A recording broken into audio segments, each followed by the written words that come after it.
Now that I have several commits on this local repository, you can see I have 3 commits, and I've synced up my repository to a remote github.com repository, my local repository with github.com. The next thing to do is to push my local work up to basically upload to GitHub. This is going to be done with a git push command.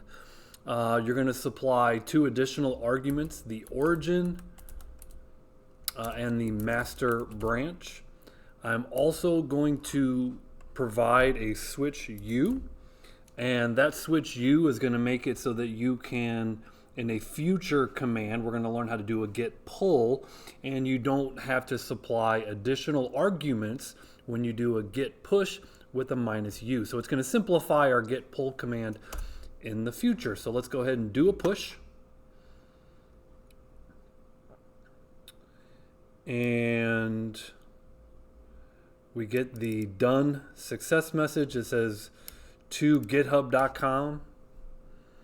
And so if I pull that up, you can see that I do in fact have my 3 commits that were on my local machine pushed up to GitHub.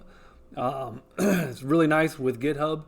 You can go right into a file, click on edit, and make some changes.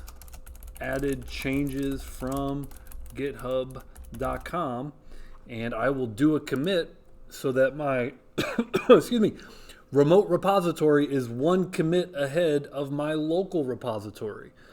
So let's go ahead and commit directly to the master branch. And this is also really nice because if you go into the root here, you can click on all the different commit history and see all of the changes as well as the diffs that take place at each place. You get a nice time and date stamp so you can see exactly when these commits took place. And that is git push.